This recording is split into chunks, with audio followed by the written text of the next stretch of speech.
श्रीराम श्रीराम।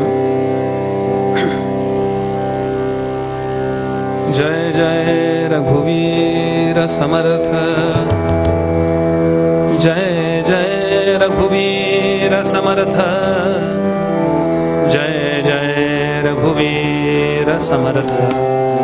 गणाधीश जो ईश सर्वा गुणांचा, मुळारंभ आरंभ तो निर्गुणाचा। नमो शारदा मूळ चत्वारि वाचा, गमो पंथ आनंत या राघवाचा। जय जय रघुवीर समर्थ।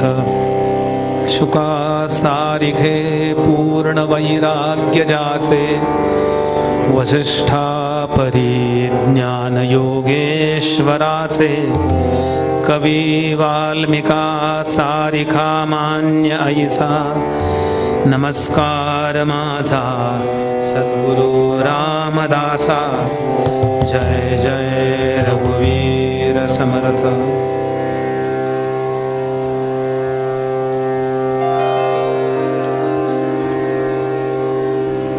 रे दे दे ना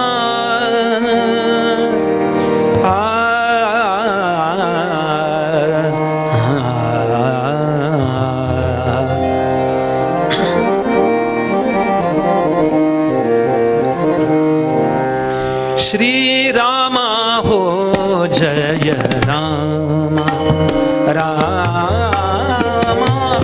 रामा हो जय रामा, रामा रामा हो जय रामा।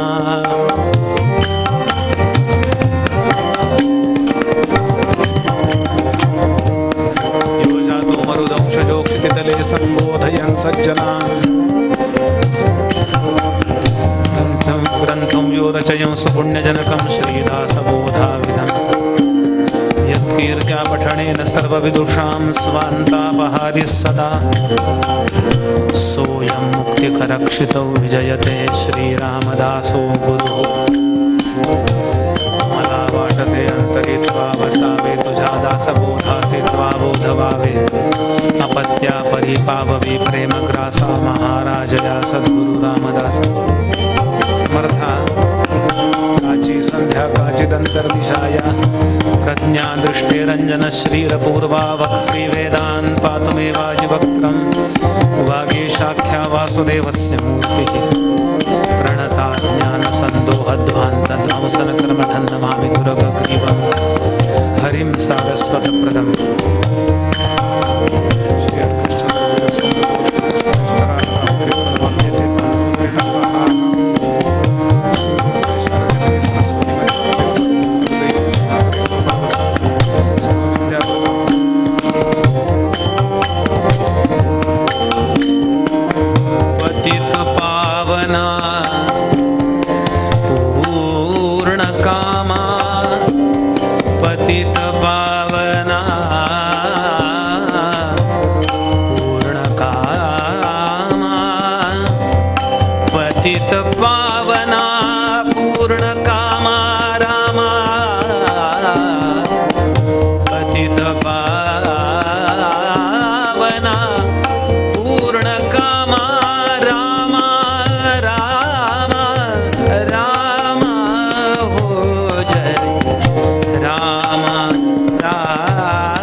श्री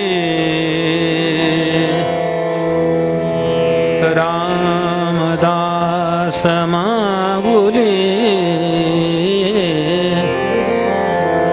रामदास माऊली दया करी रामदास माऊली दया करी रामदास माऊली दया करी रामदास माऊली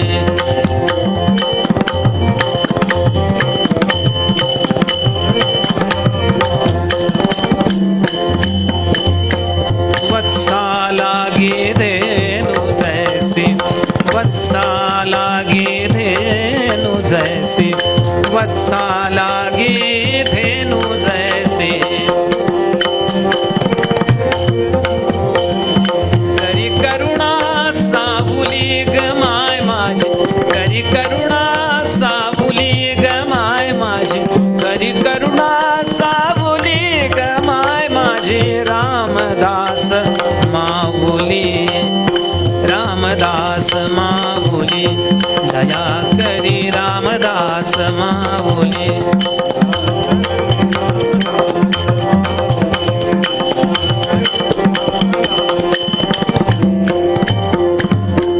मदंत पाहू नको त्वरित ये मदंत पाहू नको त्वरित ये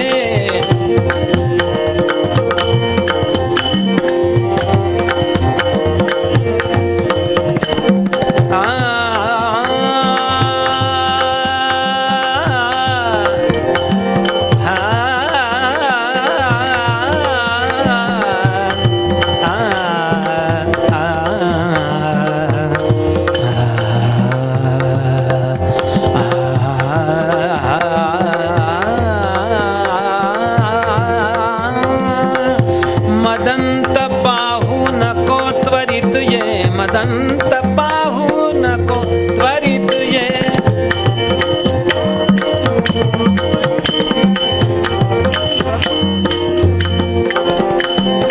ये उचलित पाऊली ये उचलित पाऊली ये उचलित पाऊली गमाय माझी रामदास माऊली दया करी रामदास माऊली दया करी रामदास माऊली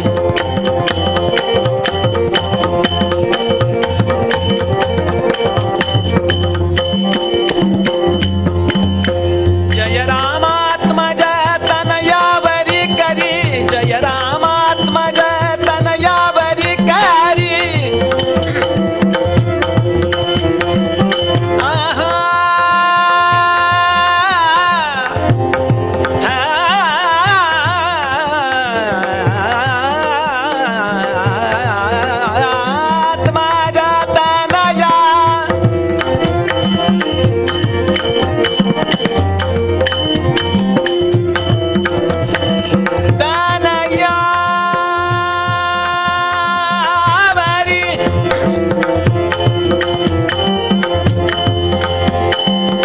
जय रामात्मजा तनयावरी करी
दया करी रामदास हो, रामदास हो, रामदास माऊली। रघुपति रघुपति राघव राजा राम पतित पावन सीताराम। बोलिए रघुपति राघव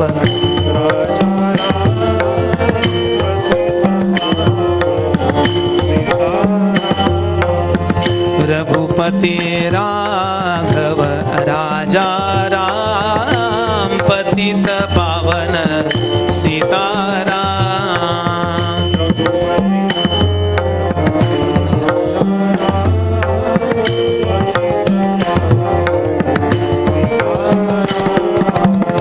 रघुपति राघव राजा राम पतित पावन सीताराम। रघुपति राघव पतित रघुपति राघव राजा राम पतित पावन सीताराम। रघुपति पतित रघुपति राघव राजा राम पतित पावन सीताराम। रघुपति राजा पतित रघुपति राघव राजा राम पतित पावन सीताराम। रघुपति राजा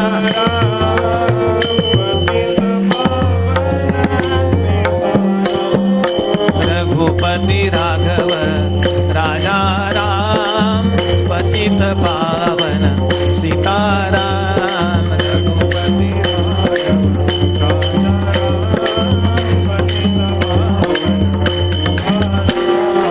रघुपति राघव राजा राम पतित पावन सीताराम।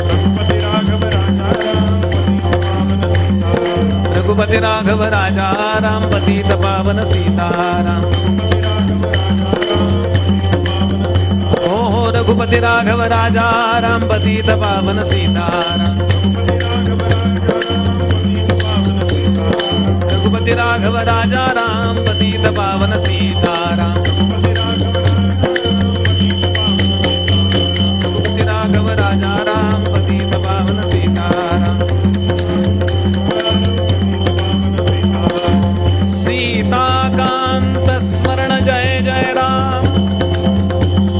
सद्गुरु समर्थ रामदास स्वामी महाराज की महारुद्र हनुमान की जय। श्रेष्ठ गंगाधर स्वामी महाराज की जय। सद्गुरु भगवान श्रीधर स्वामी महाराज की जय। आर्य सनातन वैदिक हिंदू धर्म की भारत माता की। पुंडलीक वरदा हरि विठ्ठल श्री ज्ञानदेव तुकाराम पंढरीनाथ महाराज की जय। माऊली ज्ञानेश्वर महाराज की जय। जगद्गुरु तुकाराम महाराज की जय। श्रीमद् जगद्गुरु शंकराचार्य स्वामी महाराज की जय। भगवान श्री गोपाल कृष्ण महाराज की जय। सब संतन की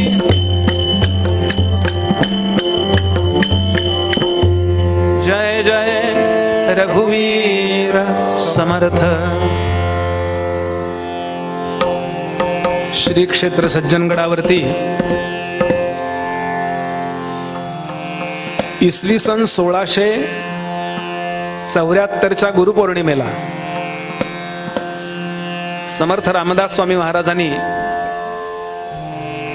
संत संमेलन घेतल्याचा ऐतिहासिक उल्लेख बखरीमध्ये आहे। आणि या वेळेला समर्थांनी सगळे सज्जन एकत्र जमले म्हणून त्यावेळेला त्या गडाचं नाव सज्जन गड असं केलं आणि त्याच वर्षी समर्थांनी आपली सगळी धुरा कल्याण स्वामींकडे सुपूर्द केली. जणू काही याचीच आवृत्ती पुन्हा होतीये असं मला वाटतंय. आणि एवढ्या सगळ्या सज्जनांच्या संगतीमध्ये तेव्हा माझी राहिलेली कीर्तन सेवेची वासना आज पूर्ण होतीये असा मी भाव धारण करतो. आणि सज्जनांच्या संतांच्या संगतीचं काय सुख असतं याचा नामदेव महाराजांनी लिहिलेला अभंग मी आपल्यासमोर निरूपणाला घेतो. त्याच्याबद्दल थोडं चिंतन करू, कशा अर्थाचा एखादा आख्यान उत्तरंग पाहू आणि 12च्या आधी थांबू. असं थांबायची वेळ दिली ना की बसायला धीर राहतो म्हणून बोललो मी हे. आणि आपण हा अभंगही व्यवस्थित ऐका अशी विनंती करतो. बहुतेकांचा पाठही असेल, पाठ असेल त्यांनी हे तपासा मी बरोबर म्हणतोय ना. आणि पाठ नसणाऱ्यांनी हा पाठ व्हावा, कारण उपयुक्त आहे आयुष्यभराकरता. असा अभंग आपल्यासमोर ठेवतो. श्रीराम. रे दे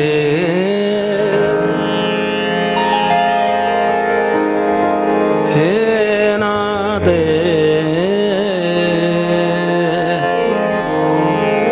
हे रे दे ना हे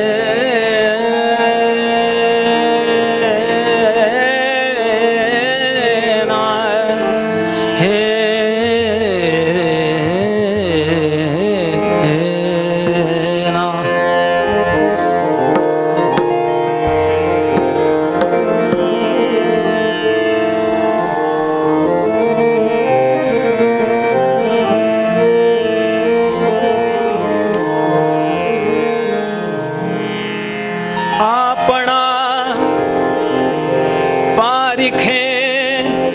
नाही जेथे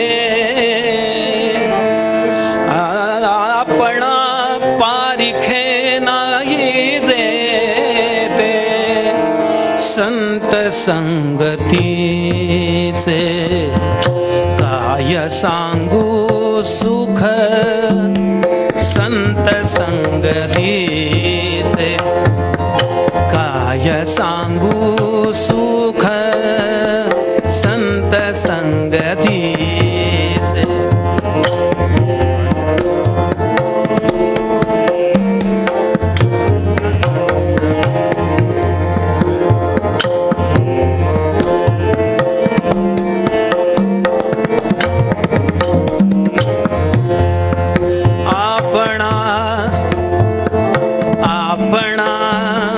पारिखे नाही जेथे आपणा पारिखे नाही जेथे संत संगतीचे काय सांगू सुख संत संगतीचे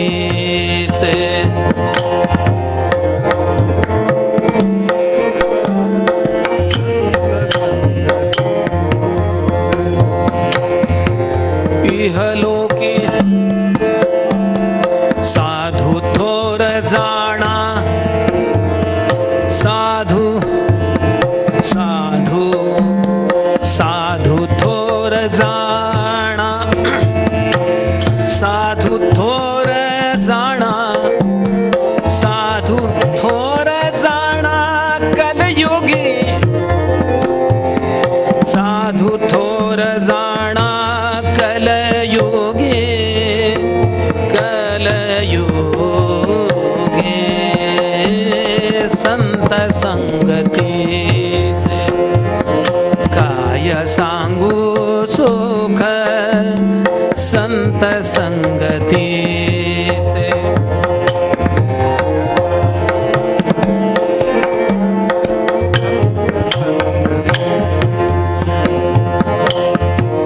इहलोकी तोची सर्वभूती सम इहलोकी तोची सर्वभूती सम सागम पम गम गनि ग सा सा पनि प सा नि सा नि ग म ग सा पनि सा नि ग सा ग नि सा ग नि सा पनि सा ग ग पनि सा ग ग पनि सा ग ग ग ग ग म म ग म प ग म ग प म ग म ग ग म पनि प म ग म ग ग म प सा नि प म ग म ग नि ग सा इह लोकी तोची सर्वाभूती सम इह लोकी तोची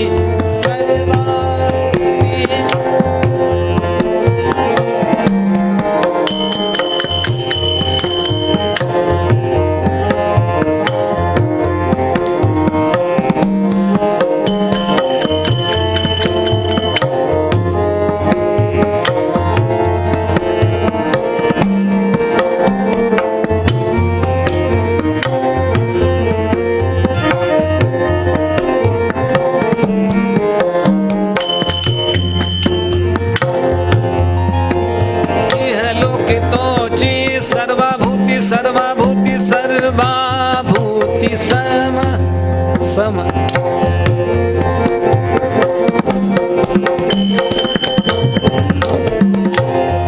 शरीराचा भ्रम नेणो कदा शरीराचा भ्रम नेणो कदा शरीराचा भ्रम नेणो कदा नेणो कदा नेणो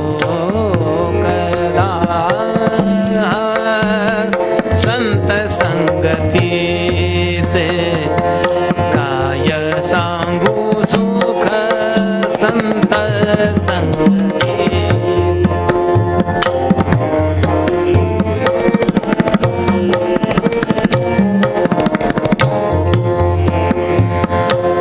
नामा म्हणे गाय दूध एक सार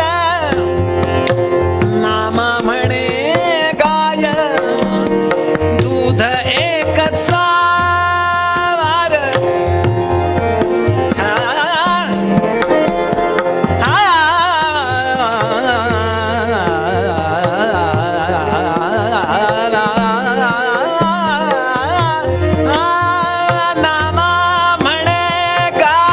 नामा म्हणे गाय दूध दूध एक सार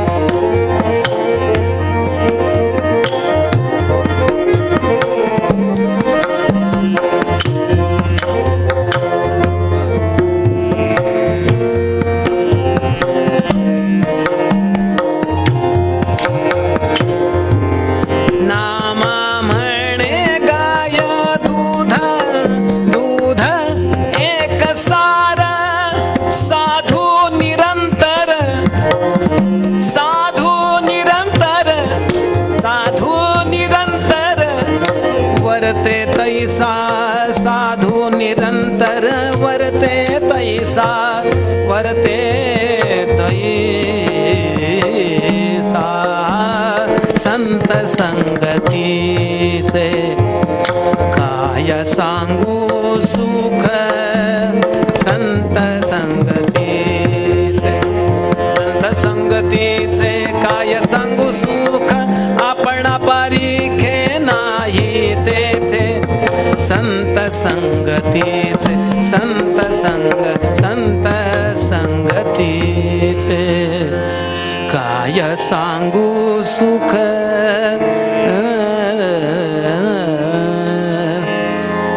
श्री सद्गुरुनाथ महाराज की जय जय जय रघुवीर समर्थ आपदामपहर्तारं दातारं सर्वसंपदां लोकाभिरामं श्रीरामं भूयो भूयो नमाम्यहम् आदिनारायणं विष्णुं ब्रह्माणं च वसिष्ठकं श्रीरामं मारुतिं वन्दे रामदासं च श्रीधरम् अनेन प्रीयतां देवो भगवान् जानकीपतिः श्रीरामचन्द्रः पूर्वेषामस्माकं कुलदैवतम् श्रोता वक्ता श्रीराम समर्थ श्रीराम समर्थ श्रीराम समर्थ जय जय रघुवीर समर्थ ज्या ज्या स्थळी हे मन जाय माझे त्या त्या स्थळी रे निज रूप तुझे मी ठेवितो मस्तक ज्या ठिकाणी तेथे तुझे सद्गुरु पाय दोन्ही श्री सद्गुरुनाथ महाराज की जय जय जय रघुवीर समर्थ जय जय रघुवीर समर्थ. भगवंताचे निश्वास असणारे श्री वेदांत ऋषीमुनींचा उद्गार आणि संतांचे ग्रंथ गेले 6 दशक ज्यांनी महाराष्ट्र आणि महाराष्ट्राच्या बाहेर जिवंत ठेवले, ज्यांच्या चरणावर संत आणि ऋषी म्हणून आपण सर्वांनी लोटांगण घालावं, अशा परमादरणीय डॉक्टर काका आणि परमादरणीय मंदाताईंच्या चरणी नमस्कार करून या तीर्थक्षेत्र ठरलेल्या शिवगडमध्ये आयोजित या उत्सवाला उपस्थित अशा सर्व अधिकारी गुरुभक्तांना नमस्कार करून सद्गुरूंनी दिलेली ही ज्ञान परंपरा जनसामान्यांपर्यंत पोहोचवण्याचा आचार्य म्हणून अधिकार प्रत्यक्ष सद्गुरूंनी ज्यांना दिला अशा आचार्यांना अभिवादन करून अतिशय महत्त्वाची जबाबदारी सद्गुरूंनी ज्यांच्यावर ठेवली आहे त्या माझ्या थोरल्या बंधूंप्रमाणे असणाऱ्या श्री मंगेश दादांना नमस्कार करून आणि माझ्या बंधूंप्रमाणे असणाऱ्या साथीदारांच्या कलेला अभिवादन करून निरूपणाला सुरुवात करतो. आपण गेली अनेक वर्ष जे ऐकत आलोय तेच त्यातलं थोडंसं आपल्यासमोर ठेवायचा प्रयत्न.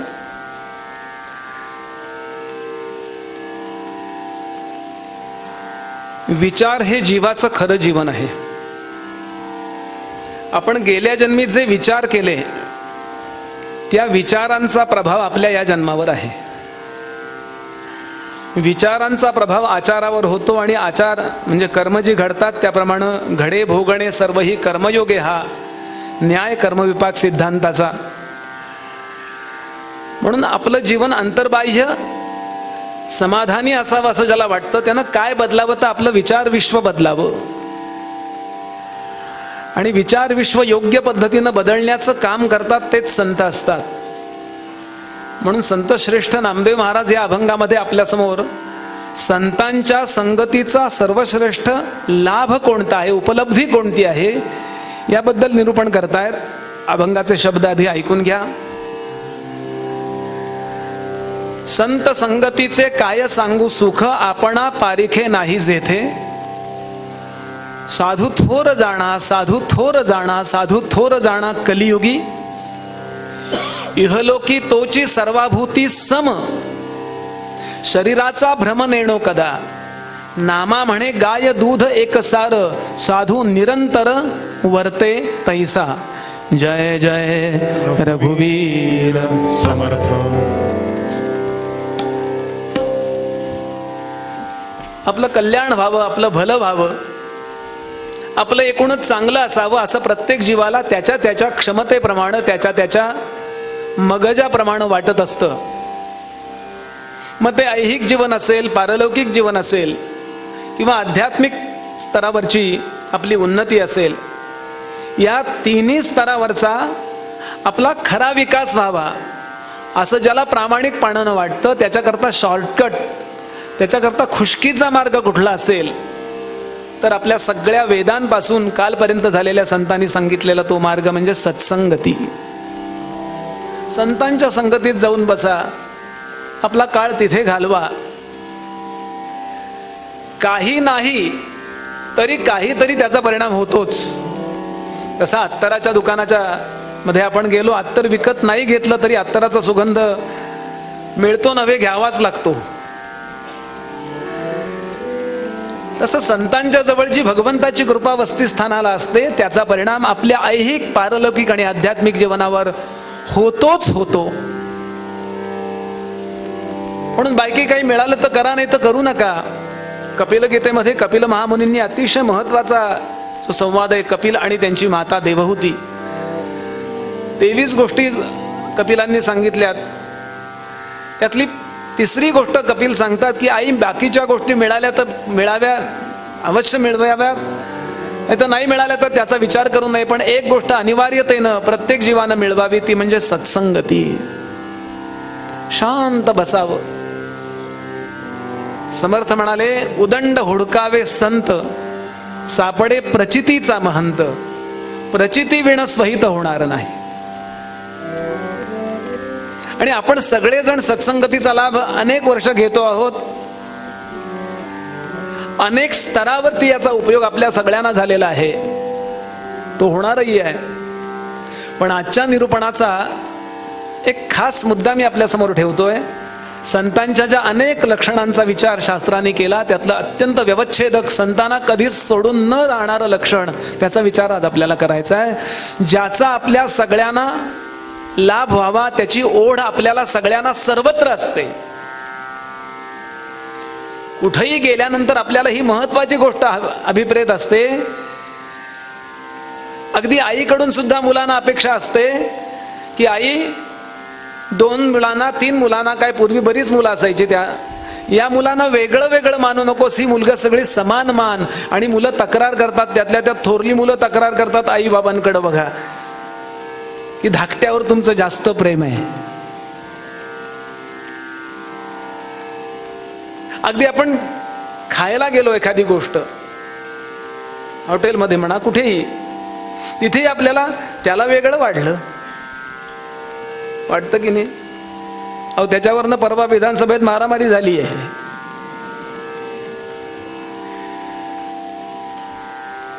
आपल्या सगळ्यांना ही अपेक्षा, हे बघा, एका मर्यादेपर्यंत आपण अन्न वस्त्र निवारा या प्राथमिक गरजांचा विचार करतो. त्यानंतर आपल्या सगळ्यांना अपेक्षा असते, आणि ती सगळ्यांकडून असते, ती ही की आपला कुठे भेदभाव होऊ नये. आणि विशेष महत्वाचं, या जगामध्ये संत सोडून आणि भगवंत सोडून सर्वत्र भेदभाव होतोच होतो. कुठेही तुम्ही जा. आईपेक्षा मी सासूबाईंचं जास्त करते म्हटलं,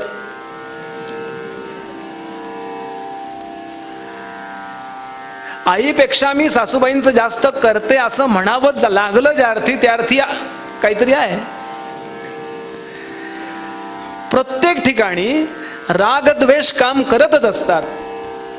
फक्त संत असे आहेत आणि फक्त भगवंत असा आहे की जिथे शुकदेवांना परीक्षिती जेवढा प्रिय आहे, तेवढाच तक्षकही प्रिय आहे. शुकदेवांनी सिद्धांत सांगितलाय, तक्षकाचा मी द्वेष करत नाही राजा, तो तुला चावायला येणार आहे म्हणून. तुमच्या माझ्या लेखी तक्षक म्हणजे एक सर्प आहे, चावायला येणार आहे, तो वाईट आहे, तो दुष्ट आहे. आणि परीक्षिती भागवत ऐकणारा चांगला श्रोता आहे, भगवान गोपाल कृष्णांचा नातू आहे, अर्जुनाचा नातू आहे, नातूंचा नातू. सर्वसामान्य आपण हा दृष्टिकोन धारण करू, पण शुकदेवांच्या लेखी तक्षकाचंही कल्याण व्हावं. भगवान गोपाल कृष्ण गजेंद्राच्या उद्धाराकरता अवतरले आणि त्या नकराला मारून टाकलं. नकराचा जबडा एक फाडून टाकला आपल्या गजेंद्र मोक्ष 8वा स्कंद भागवतातला. पण विशेष म्हणजे गजेंद्राबरोबर त्यांनी त्या नकराचा, त्या मगरीचाही उद्धार केल्याचा उल्लेख तिथे आहे.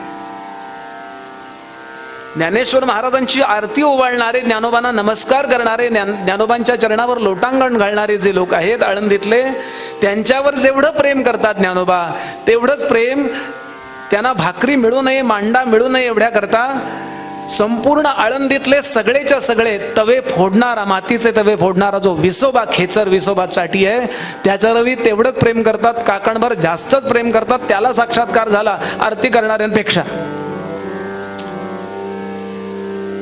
संतांची अनेक लक्षणं आहेत, ते साक्षात्कारी असतात वगैरे वगैरे बरेच आहे. पण संतांचं आपल्या अनुभवाला येणारं, अज्ञानी जीवाना अनुभवाला येणारं लक्षण कुठलं? इहलोकी तोची, नीट ऐका, इहलोकी तोची सर्वाभूती सम का शरीराचा भ्रम नेणो कदा. म्हणून संत संगतीचे काय सांगू सुख, याचा एक अर्थ असा आहे, दुःख होऊ नये वाटत असेल तर फक्त संतांकडेच जा. कालच सुख दुःख दोन विषय आपण कालच्या प्रवचनात ऐकले. कोणत्याही प्रकारचं दुःख होऊ नये असं वाटत असेल तर फक्त संतांकडे जा. कारण दुःख जेव्हा होतं ना, दुःख कधी होतो? इतकं करतो का, आदरणीय डॉक्टर काकांचे शब्द आहेत, रक्ताचं वगैरे खरंच करतो. आणि एवढं केल्यानंतर सुद्धा ज्या वेळेला असा अनुभवाला येतं, काही किंमत नाही हो यांना. मी मध्यंतरी ज्योतिषशास्त्राचा एक कोर्स पूर्ण केला पुण्यामध्ये. आमच्या जकातदार सरांनी सांगितलं, कोणी ज्योतिष विचारायला आला की पहिल्यांदा त्याला म्हणत जा, तुम्ही लोकांकरता खूप करता पण लोकांना त्याची किंमत नाही, तुमचं गिराईक पक्क. गमतीचा भाग सोडून देऊ, एक दृष्टांत ठेवतो आणि पूर्वरंग आटोपण्याकडे वळूया.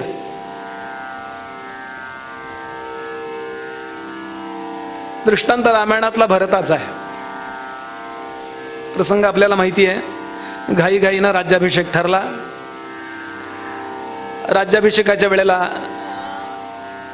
कैकेयीला ही बातमी दिली गेली नाही, म्हणून मंथरेने तिचे कान भरले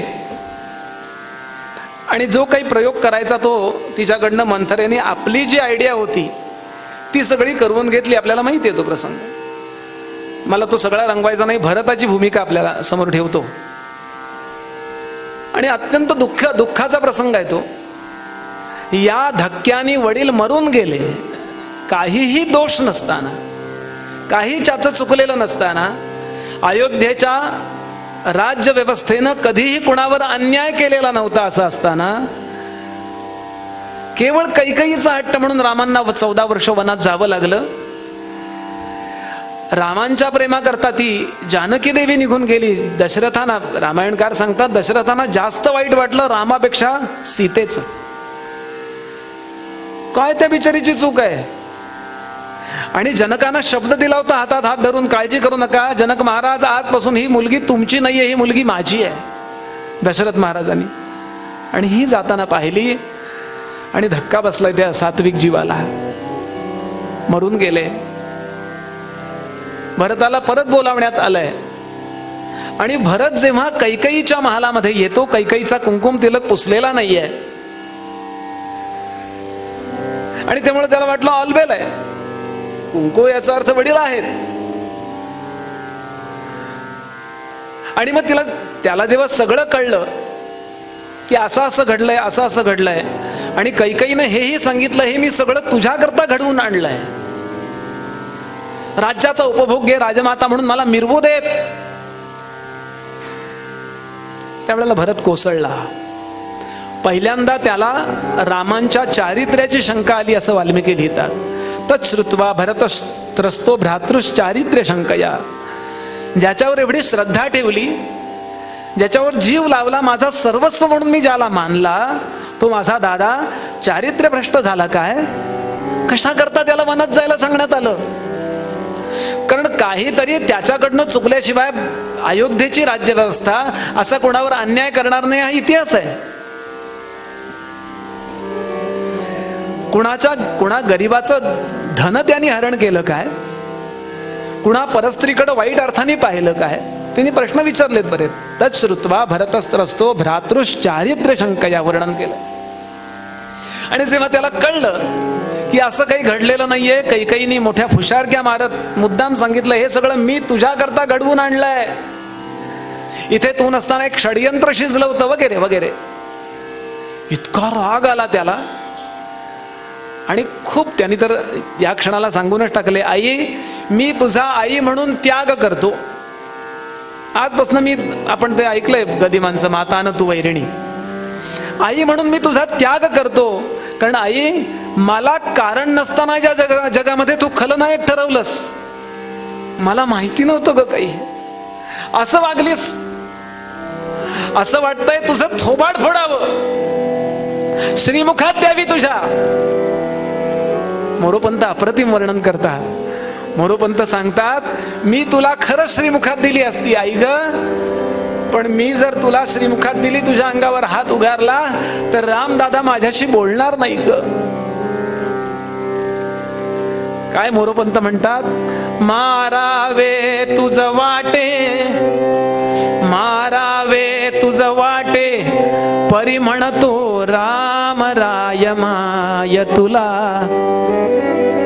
असा रामदादा तुला आई म्हणून हाक मारतो. आई, मी जर तुझ्यावर हात उगारला, तर रामदादा म्हणेल आईवर हात उगारणाऱ्यांशी मी बोलत नसतो. पण मी एक गोष्ट करूच शकतो, मी तुझा त्याग करतो. मी कशा करता सांगतोय लक्षात घ्याल भरताचं उदाहरण. बाकी कोणी ओळखू शकलं नाही भरताला, सोडून द्या, भरताची आई त्याला ओळखू शकत नाही. हो, त्याला वाईट, माणसाला कशाचं वाईट वाटतं? प्रामाणिकपणाबद्दल बोलतोय बरं. प्रामाणिक व्यक्तीला वाईट कशाचं वाटतं? मला खूप वेळा रामायण सांगताना ही गोष्ट जाणवते की कैकेयीने मंथरेचं ऐकलं, ठीक आहे, तिनं असं म्हणायला पाहिजे होतं की भरत येईपर्यंत राज्याभिषेक होल्डवर ठेवा, ऐकलं असतं त्यांनी, आणि म्हणजे तिला एवढा विलन, एवढी ती विलन ठरली नसती. आई ओळखू शकत नाही, प्रजा ओळखू शकत नाही. भरताला भरता भरता भरता म्हणून लाटा याव्यात अंगावर असे धावत धावत त्याच्याकडे येणारे भरताचे कडे पाहिल्यावर तोंड फिरवतात अयोध्येत भरत आल्यावर. यानंतर तो कौसल्याला भेटायला जातो. आई आई म्हणून चरणावर लोटांगण घालतो. काय म्हणाली असेल कौसल्या, भरता झालं ना तुझ्या मनासारखं? अरे माझ्या रामाला वनात कशाला पाठवलंस? इतक्या शपथा, वेड लागल्यासारखं झालंय त्याला. शपथावर शपथा, शपथावर शपथा घेतो. आई, माझ्या आयुष्यात माझ्या मनात एकदा जरी असं आलं असेल तर माझे पूर्वज नरकात पडोत, अमुक होवो, तमुक होवो, हे होवो, ते होवो. आणि जेव्हा तिच्या लक्षात आलं की भरत निरपराध आहे, आलं ग माझं लेकरू, म्हणून भरताला जवळ घेतलं. त्याला आपला प्रामाणिकपणा सिद्ध करावा लागला. यानंतर सामंतांनी, 12 बलुतेदार ज्याला म्हणतो हल्ली, त्या सामंतांनी ओळखलेलं नाहीये. तिथे सुद्धा त्याला वडिलांच्या और्ध्वदेहिकानंतर 15 दिवसाचं आशौच पाळलं गेल्यानंतर भरताला जेव्हा तिथे सांगण्यात येतं की भरता आता तू राज्याभिषेकाचा स्वीकार कर, तेव्हा भरत पुन्हा 15 दिवस भरत जेवला नव्हता असं वाल्मिकी वर्णन करतात. भरताला झोप नव्हती 15 दिवस. का?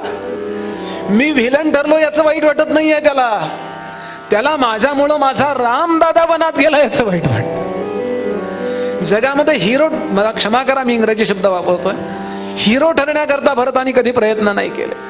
अरे काय कारण आहे त्या दादानी वनात जावं? आणि मग भरतानी जाहीर केलं की मी तिथे कधीच बसणार नाही सिंहासनावर, कारण ज्या सिंहासनावर सर्वे सर्वा अधिकार रामदादाचा आहे, तिथे जर मी बसलो तर माझे पूर्वज सूर्यनारायण आणि इत्यादी सगळे लोक काळवंडून जातील, तोंडावर हात घेतील आणि म्हणतील काय माझे वंशज आहेत. मी नाही बसणार. मी दादाला आणायला वनात जाणार, जिथे राम भेटतील तिथे राज्याभिषेक करणार, आणि त्याकरता त्यांना मानवंदना देण्यासाठी चतुरंग दल बरोबर घेणार, सगळी साहित्य सामुग्री बरोबर घेणार. तुम्ही पण बरोबर चला. मी हे तुम्हाला विचारत नाहीये, मी हे तुम्हाला सांगतोय. भरत सांगतात. भरताचा जय जयकार, माझा जय जयकार करू नका, मला आशीर्वाद द्या की या कार्यामध्ये मी यशस्वी होईल. यानंतर भरताला ओळखू शकत नाहीत शृंगवीरपूरचे राजे निषधराज गुह. अहो, त्यांनी युद्धाची तयारी केली आहे. अयोध्येच्या या सगळ्या सेनेसमोर आमचं नाही काही चालणार, आम्हाला माहिती आहे, पण एक भिल्ल जिवंत असेपर्यंत भरताला ससैन्य रामापर्यंत जाऊ द्यायचं नाही, हा माझा प्रण आहे. निषधराज गुहक. तेव्हा सुद्धा सुमंत नसते तर काय झालं असतं कुणास ठाऊक. सुमंतांपर्यंत एक गुप्तहेर जातो आणि गुप्तहेराने बातमी आणली, नका शस्त्र उचलू, कारण भरत त्यांना आणायला चाललाय. तरी गुहक प्रश्न विचारतो. नाटकही करता येऊ शकतं. राज्य मिळण्याकरता काय काय नाटकं करतात. गुवाहाटीला कुठं कुठं जातात ना. प्रश्न विचारलाय गुहकाने. भरतानी सांगितलं नाही. भरतानी त्याच झाडाखाली बसून रामांसारख्या जटा बांधल्यात असं वर्णन वाल्मिकी करतात. यानंतर पुढचा प्रसंग सगळ्यात हृदय आहे. भरद्वाज जेव्हा त्याला विचारत नाही, ओळखू शकत नाही, भरद्वाजाने स्वच्छ विचारलंय, भरता तुझ्या हेतूबद्दल माझ्या मनात संशय आहे, खरं सांग काय आहे. मग मात्र भरत कोसळला. चरणावर लोटांगण घेतलं त्यानं आणि तो म्हणला, गुरुजी मला माझी आई ओळखू शकली नाही, मला अयोध्येची प्रजा ओळखू शकली नाही, माझा भाव कौसल्या माता ओळखू शकली नाही, माझ्या अंतःकरणात कुठलीही अभिलाषा नाही, हे निषधराज गुहक ओळखू शकला नाही, याचा मला काही वाईट वाटत नाही. कारण ते लोक द्वैतातले आहेत, ते अज्ञानातले आहेत, त्यांना अजून आत्मज्ञान झालेलं नाहीये. इहलोकी तोची सर्वाभूती समही त्यांच्याकडून मी अपेक्षाच करू शकत नाही, कारण त्यांच्यात रागद्वेष आहेच. गुरुजी तुमच्या अंतःकरणात जर माझ्या अंतःकरणातल्या रामप्रेमाबद्दल संशय असेल तर या भरतानं आत्महत्या करण्याची वेळ जवळ आली असं मी समजतो. गुरुजी हृदय फाडून मी पायावर ठेवू का तुमच्या? माझ्या जन्मापासून आजपर्यंत जेव्हापासून मला कळतंय तेव्हापासून माझ्या मनात असं कधीही असं आलेलं नाहीये की रामाने वनात जावं किंवा असं काही मला मिळावं. तरीही भरद्वाज त्याच्यावर विश्वास ठेवत नाहीत. अभिनय करता येऊ शकतो, काही करता येऊ शकतं. भरद्वाज कदाचित रामप्रेम हे कारण असेल त्याला. भरद्वाज रात्रभर त्याचं ऑब्झर्वेशन करत बसतात.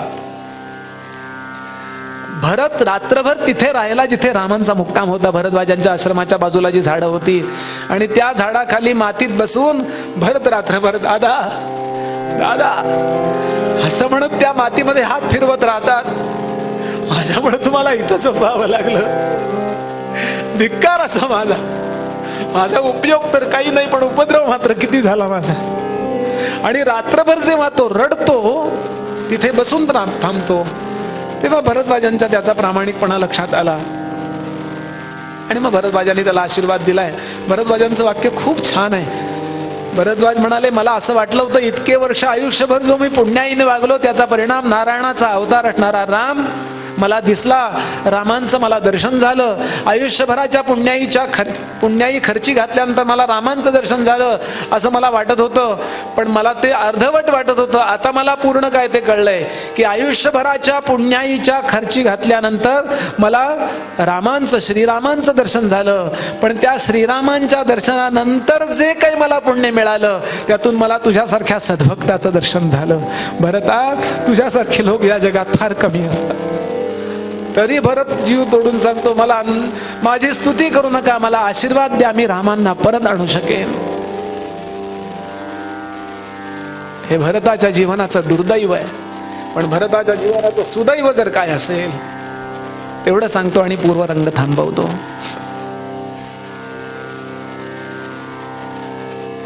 जेव्हा लक्ष्मणाला कळलं, कारण आकाशापर्यंत धूळ उडाली आहे, भरभर भरभर भरभर भर असा झाडावर चढतो लक्ष्मण आणि असा करून पाहतो आणि त्याला ती सेना दिसली.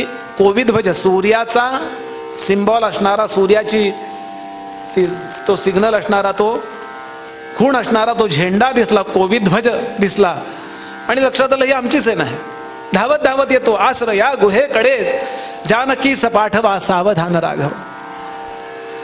राम काय जन्मला भोगण्याचा आपदा, भरताला मारलेला कैकेयीला बघू देत, भरत येतोय तुम्हाला मारायला, भरत येतोय तुम्हाला मारायला, असा तो 10 वेळा बोलायला लागला. चिलखत बांधून घेतलं, बाणांचा पाठीला बाणांचा भाता बांधला आणि जेव्हा धावायला लागला तेव्हा राम बोलतात, तेव्हा रामराय बोलतात, लक्ष्मणा मी तर काही पाहिलेलं नाहीये, मी खाली आहे इथे, तू झाडावर चढून लांबून येणारी सेना पाहत असशील, भरत येतो हे जर पाहत असशील आणि भरत जर खरंच येत असेल तर मी खात्रीनं सांगतो तुला, भरत मला परत नेण्यासाठीच येतो. मी भरताला ओळखतो. भरताचं अंतःकरण मला माहिती आहे काय ते. कुणीही त्याला ओळखू शकत नाही, हे भरताचं दुर्दैव आहे. आणि श्रीराम त्याचं अंतःकरण ओळखतात, हे भरताचं सुदैव आहे. कशासाठी हे सगळं बोलतोय मी? जीवनात सातत्यानं कमी जास्त प्रमाणात दुःख आपल्याला होतात. हे आपल्याला नाश्ता मिळाला नाही, जेवण मिळालं नाही म्हणून नाही होत. त्याचं एक वय आहे लहानपणाचं. अन्न वस्त्र निवारा, अगदी प्राथमिक गरजा भागल्या की मनुष्य खुश होतो. त्यानंतर आपल्याला आयुष्यभर जे दुःख होतं ते परकेपणानं कुणीतरी आपल्याला वागवलं की आपल्याला दुःख होतं. मग नातेवाईक असतील, कोणी असतील, त्यात कोण वागवतं याचा विचार करू नका. कारण ते जे वागवणारे लोक आहेत ते मायेतले आहेत ना. कारण त्यांच्या चित्तात राग, आणि त्यांचं चित्त शुद्ध नाहीये. राग आणि द्वेष ज्याच्या चित्तात आहे तो चित्त शुद्ध नाहीच आहे. त्याच्याकडनं चित्तशुद्धीची आपण एक श्लोक ऐकलाय बघा पूर्वी, मनूचा श्लोक आहे. अयन निजहा परो वेत्ती गणना लघुचेतसाम उदार चरिता नांतू वसुधैव कुटुंबकम. हा माझा, तो परका. हे जे वागणं आहे ना, आपलं लहान मुलगा असतो, आपण त्याला चेंडू वगैरे आणून देतो. आता त्या लहान मुलाला माहिती नसतं, तो खेळायला जातो, चेंडू त्याचा मित्र मागतो, देऊन टाकतो, खेळ, थोडा वेळ बसतो. आई ओरडते त्याला, तुझ्या करता आणला होता चेंडू, त्याला कशाला दिलास? परकेपणाचा आणि आपलेपणाचा भाव आपण तिथपासून, हे आपलं आहे आणि हे परक आहे, हा तेव्हापासून रुजवायला लागतो आम्ही. आणि त्यातच आपण मोठे होतो. आपल्याकडून सुद्धा असं वागलं जातं एखाद्याच्या. आपण समर्थांची एक ओवीच आहे ह्याच्याबद्दल. समर्थ विवेकाबद्दल बोलतायत. एकाची पाठी राखणे, दासबोधातली ओवी. एकाची पाठी राखणे, एकास देखो न सकणे, ऐसी नव्हेत की लक्षणे विवेकाची. आणि संतांच्या जवळ असतं काय? संत तेथे विवेका. आणि त्याचा परिणाम त्यांच्या जीवनात कधी आपल्याला असं दिसणार नाही की कुणाला परकेपणाची वागणूक मिळाली आणि कुणाला आपलेपणाची वेगळी वागणूक मिळाली आहे, असं आपल्याला दिसणार नाही. म्हणून दुःख होऊ नये असं वाटत असेल तर आमचे नामदेव महाराज सांगतात, इहलोकी तोची सर्वाभूती सम, उदार चरिता नांतू वसुधैव कुटुंबकम. ज्ञानोबांची प्रसिद्ध ओवी आहे, हे विश्वची माझे, माझी पण एक ओवी आहे, हे घरची माझे,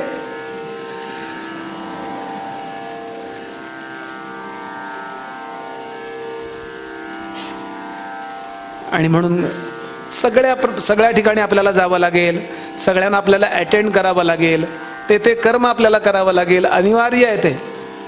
पण एक गोष्ट आपण आवडीनं करावी, आणि ते म्हणजे सत्संगतीमध्ये राहावं. म्हणजे आपल्याला जीवनभर, या जीवनाचा मुद्दा नाहीये, देह बदलला तरी आत्मसाक्षात्कार होईपर्यंत, त्या स्वरूपामध्ये मिळेपर्यंत संतांचं बॅकिंग, संतांचा आशीर्वाद आपल्या पाठीशी राहतो.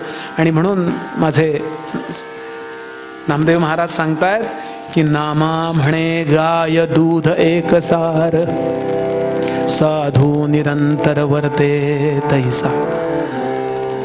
त्या चरणावर मिठी घालावी, त्या संतांना नमस्कार करावा, जीवन त्यांच्या चरणी व्हावं. गोंदवलेकर महाराज म्हणत असत, मोठे मोठे व्यापारी नेहमी दोन व्यवसाय करतात, दोन धंदे करतात, एक मुख्य व्यवसाय आणि एक उपव्यवसाय.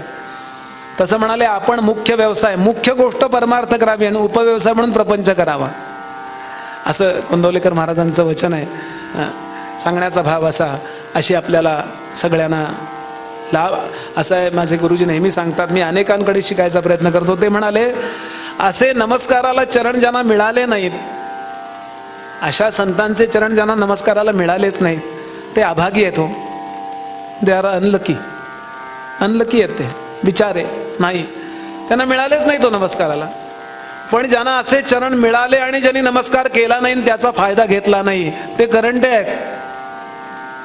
त्यांना आहेत उपलब्ध, तरी सुद्धा ती निष्ठा ती मला प्राप्त होत नसेल तर सरळ आहे, माझ्यात काहीतरी कमतरता आहे, आणि ही कमतरता भरून निघावी एवढी मागणी आज करूया.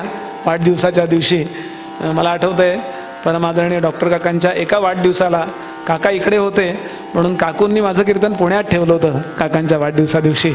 खूप वर्ष झाली त्याला. बहुतेक काकांच्या वाढदिवसा दिवशीच मला कीर्तनाचा योग आहे असं दिसतंय. जय जय रघुवीर समर्थ. इथेच विरमतो. संतांची अपेक्षा काय स्तुती करू. स्तुती संतांची आणि सद्गुरूंची स्तुती समोर करावी असं शास्त्र आहे.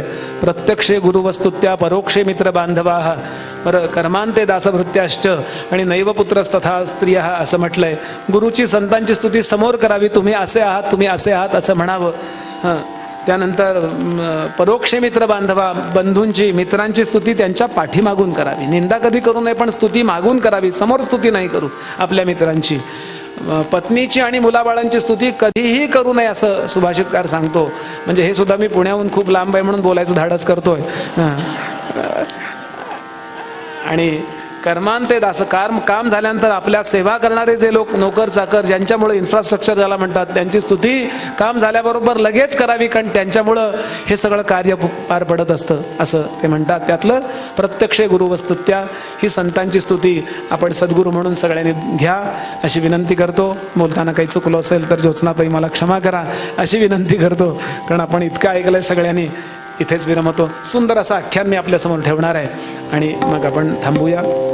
मूळ पदामध्ये नामदेव महाराज आपल्याशी बोलतायत. संत संगतीचे काय सांगू सुख, आपणा पारिखे नाही जेथे.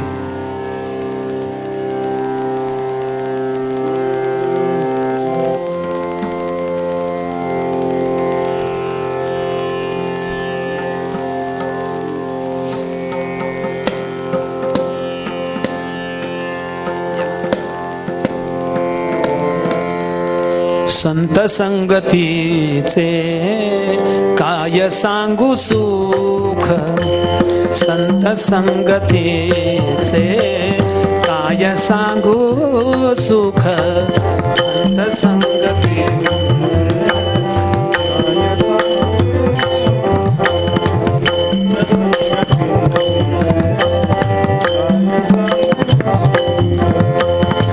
आपणा पारिखे नाही तेथे, आपणा पारिखे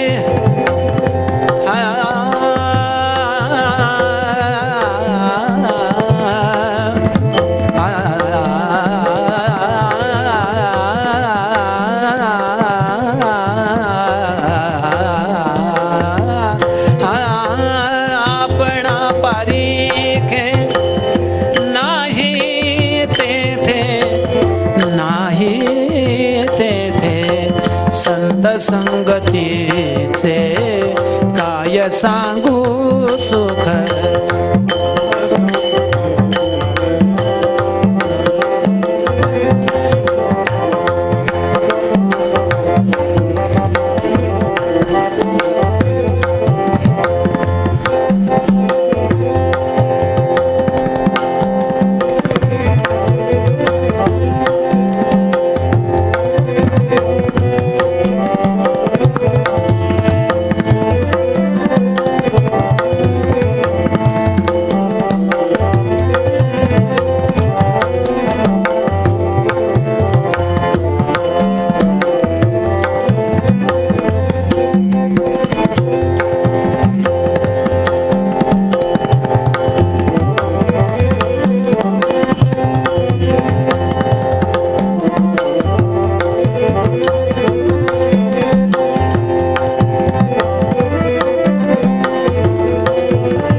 तोची सर्वाभूती सम शरीराचा भ्रम नेणो कदा संत संगतीचे काय सांगू सुख संत संगतीचे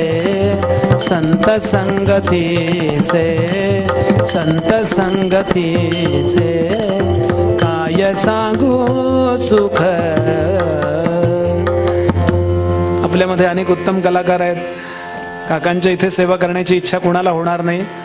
ऑर्गनवरती माझ्या साथीला 90% जे बरोबर असतात ते श्री सुशील गद्रे हे पंडित विद्याधर ओकांचे शिष्य आहेत आणि पंडित गोविंदराव पटवर्धनांचे नाथ शिष्य आहेत. तर त्यांची सेवा काकांच्या इथे संगीत सेवा थोडीशी अगदी, आणि मग आपण आख्यानाकडे वळूया.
संत मीराबाईंचा हरी मेरो जीवन प्राण आधार हा बालगंधर्वांनी गायलेला, अनेक गायकांनी जुन्या गायलेला अभंग मध्यंतरात ज्यांनी खूप वेळा ऐकला असेल त्यांना ते शब्दही कळले असतील.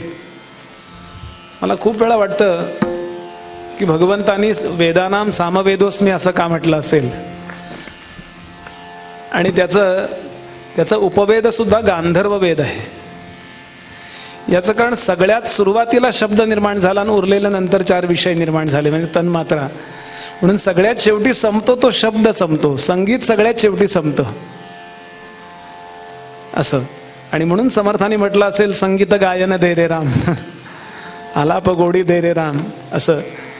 मी दोन्ही कला उपासकांना, इथेही पुष्कळ कला उपासक बसलेत, मग अशी छान पदं म्हटली कोणी कोणी, चांगले कोणीतरी गायक आहेत, मला परिचय नाही आहे, पण सगळ्या कला उपासकांना धन्यवाद देतो. थोडंसं नाम गाऊया आणि सुंदर अशा आख्यानाकडे जाऊया. नाम कसं घ्यायचं आपल्याला माहिती आहे. मस्त बसा. कीर्तन अर्ध्या तासांनी संपणारं, एवढं मनात आणा, इतका उत्साह येतो अहो. छान टाळी वाजवूया आणि छान नाम घेऊया. हे बघा, माझ्या मागं जो उभा आहे ना, त्याच्या डोक्यावर एक शिवपिंडी आहे, आणि ती कशा करता, विठोने शिरी वाहिला देव राणा, कशा करता, तर शंकर सतत रामनाम घेतात म्हणून पांडुरंगाने त्यांना डोक्यावर धारण केलंय. आपण एवढं तर नाम घेऊया की पांडुरंगाने आपल्याला चरणाजवळ धारण करावं. श्रीराम जय राम जय जय राम, श्रीराम जय राम जय जय राम, श्रीराम जय राम जय जय राम, श्रीराम जय राम जय जय राम, श्रीराम जय राम जय जय राम,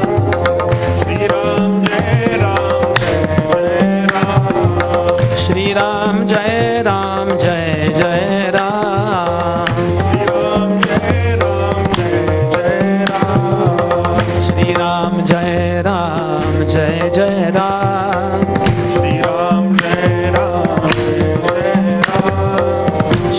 श्रीराम जय राम जय जय राम, श्रीराम जय राम जय जय राम, श्रीराम जय राम जय जय राम, राम श्रीराम जय राम जय जय राम, श्रीराम जय राम जय जय राम, श्रीराम जय राम जय जय राम,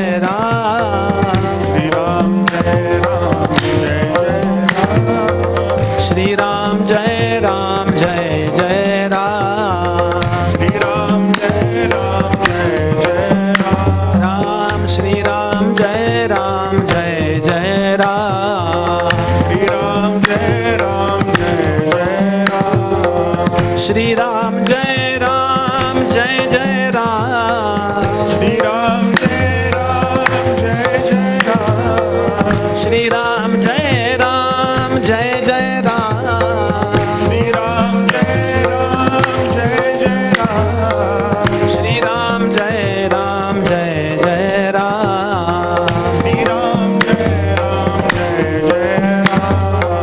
श्रीराम जय राम जय जय राम, श्रीराम जय राम जय जय राम, श्रीराम जय राम जय जय राम, श्रीराम जय राम जय जय राम, श्रीराम जय राम जय जय राम,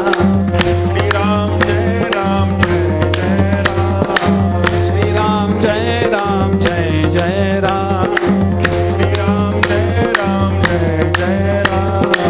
श्रीराम जय राम जय जय राम, श्रीराम जय राम जय जय राम, श्रीराम जय राम जय जय राम, श्रीराम जय राम जय राम, श्रीराम जय राम जय राम, श्रीराम जय राम जय राम, श्रीराम जय राम जय जय राम, श्रीराम जय राम जय जय राम. भगवान की जय. रघुवीर समर्थ. विठ्ठल विठ्ठल गजरी, विठ्ठल विठ्ठल गजरी, विठ्ठल विठ्ठल गजरी. पंढरी अवघी दुमदुमली पंढरी, अवघी दुमदुमली पंढरी, अवघी दुमदुमली पंढरी.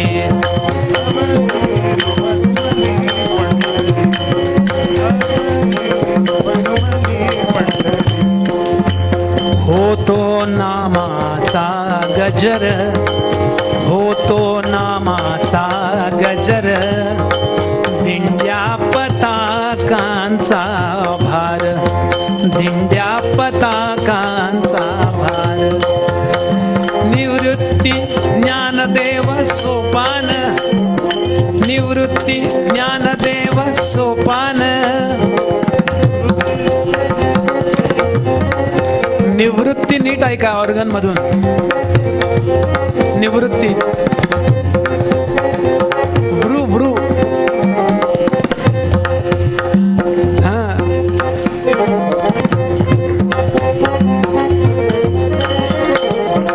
अपार वैष्णवते जाण, अपार वैष्णवते जाण, हरि कीर्तनासे दाटी, प्रभु कीर्तनासे दाटी, तेथे चोखा घाली मिठी, तेथे चोखा घाली मिठी. विठ्ठल विठ्ठल विठ्ठल गजरी, विठ्ठल विठ्ठल गजरी, विठ्ठल विठ्ठल गजरी, अवघी दुमदुमली पंढरी, अवघी दुमदुमली पंढरी, दुमदुमली दुमदुमली पंढरी. 700 वर्षापूर्वीची गोष्ट. कार्तिकी आणि आषाढी या वारी करता हजारो लोक पंढरपुरात जमलेले. भगवंताला सुद्धा गडबड की माझे भक्त जमलेत आहे. तो अभिमानी आहे ना, अनुपेक्षी कदा देव भक्ताभिमानी. अरे भक्त नसेल तर देवाला विचारतो कोण, असा वामन पंडितांचा श्लोक आहे. वामन पंडित म्हणाले, एकावर शून्य दिलं, त्याच्यावर परत शून्य दिलं, त्याच्यावर परत शून्य दिलं की मूळ जी किंमत आहे त्याची किंमत 10 पटीनं वाढते शून्यामुळं. आजोबा शिकवत होते नातवाला, लक्षात ठेव, एकम दहम शतम दशशतम चाललं होतं त्यांचं. पाटी संपली. तो म्हणला, आजोबा इकडचा एक पुसून तिथं पण शून्य द्या की. काय वामन पंडितांची दृष्टी आहे. वामन पंडित म्हणाले, शून्या विणे अंक दिसे रिकामा, शून्या विणे अंक दिसे रिकामा, पण अंका विणे शून्य नयेची कामा. देवा विणे भक्तरीस दिसे रिकामा. वामन पंडित सांगतात, पण भक्ता विणे देव नयेची कामा. गोपाल कृष्ण भगवान की जय. आणि म्हणून भगवंताला इतका उत्साह, लवकर लवकर उठले पांडुरंग. कीर्तनाची पद्धत अशी असते सांगायची. रुक्मिणीला म्हणाले, चल फिरायला जाऊया. राई देवी पण बरोबर घेतल्या आणि सगळीकडे फिरतात. इतका जबरदस्त. त्यावेळेला ड्रोन नव्हता, आता ड्रोननी केलंय त्यांनी. 40-50 लाख झाले म्हणे यंदा. पण भगवंताचे ड्रोन सर्वत्र फिरणारे, भगवंत स्वतः पाहतायत. इतका आनंद होतोय होती भक्तांची मांदियाळी पाहू. असं सुखावतायत भगवंत. ईश्वर निष्ठांची. रुक्मिणी देवी म्हणाल्या, खरंच देवा, याला कलियुग म्हणायचं का? कृतयुगात सुद्धा एवढी गर्दी नव्हती तुम्हाला. जो तो आपल्या धर्मकर्मात अडकलेला कोण येतोय पंढरपूरला? कृतयुगापेक्षा कलियुग खराब का म्हणताय तुम्ही? कलियुग हे श्रेष्ठ नव्हे काय? म्हणणं काय तुझं? म्हणाले, म्हणणं असं की कलियुग याला म्हणू नका, कृतयुगापेक्षा काही श्रेष्ठ नाव असलं तर द्या याला. किती गर्दी आहे. भगवान म्हणाले, असं समजू नको. इथं जमलेली गर्दी सगळी माझ्याकरता तुझ्याकरता असं समजू नकोस. वेळ नाही घालवत या बोलण्यात, आमचे गुरुजी खूप गंमत करायचे इथे. पण इथं न येणारे सुद्धा खूप भक्त असे आहेत जे इथे येऊ शकत नाहीत, पण निष्ठा माझ्यावर आहे.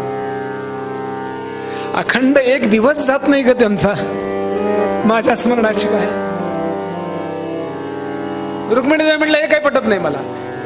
इथं येणारे भक्त नसतील कदाचित, पण इथं न येणारे भक्त काय होतं, एक दोन दिवस यायला ऍडजस्ट करावीत काम.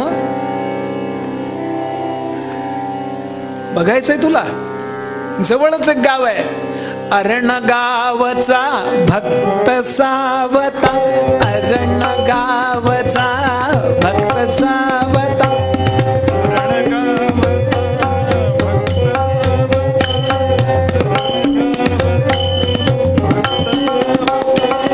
माळी धन्य जाहला, माळी धन्य जाहला जयाने, वनमाळी मोहिला जयाने, वनमाळी मोहिला जयाने.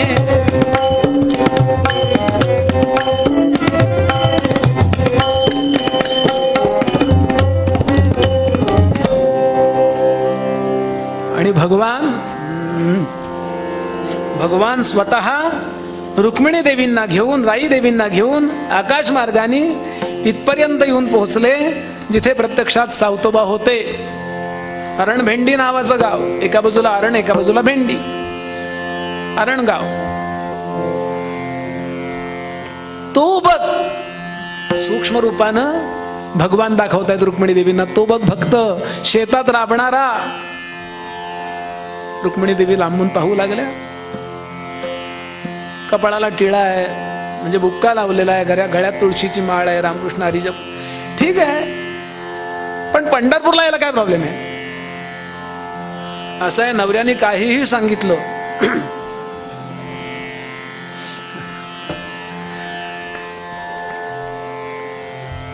पंढरपूरला यायला काय होतं? म्हणजे मुद्दा बरोबर आहे. नेमकी गोष्ट अशी घडली की त्याच दिवशी जवळच असणारी सावतोबांची झोपडी, तिथून त्यांची सौभाग्यवती कारभारी निघाली.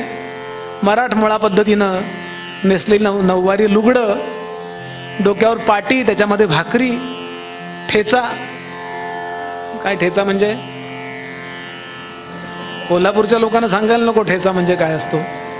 मी या भागातलाच आहे मूळचा.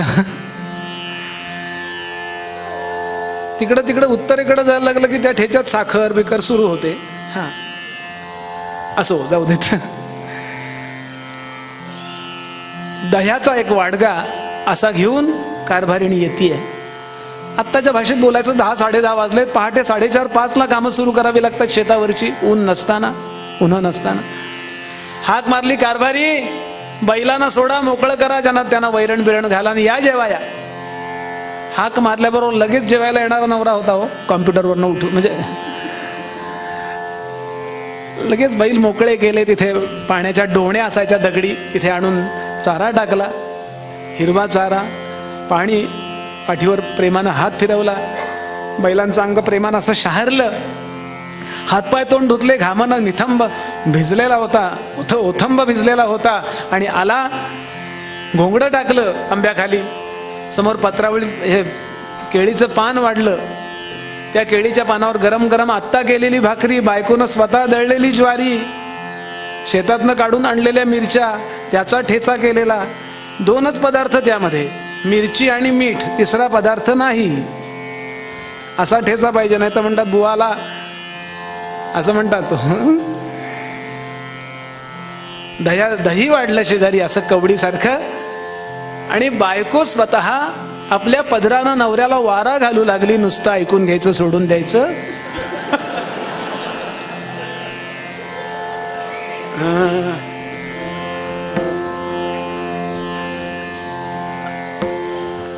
यानं तुकडा मोडला, चटणीत दह्यात बुडवला आणि हाक मारली, पांडुरंगा या जेवायला.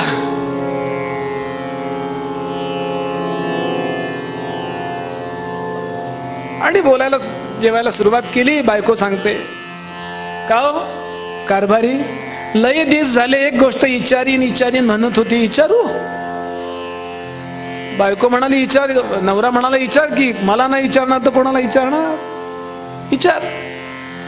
आणि बायको विचारते, विठ्ठल वदता वाचे, विठ्ठल वदता वाचे, वारी का विसरता करायाला. नाथ, लग्न होऊन 7-8 वर्ष झाली. माहेरी असताना मी विठ्ठलाच्या वारीला येत होती, पण लग्न झाल्यानंतर आषाढीन कार्तिकी वारीला एकदा बी नेलं नाही तुम्ही मला. एरवीमध्ये केव्हा तरी जाऊन येतो आपण, पण आषाढी आणि कार्तिकीला लाखो माणसं जमतात याला पंढरपूरला.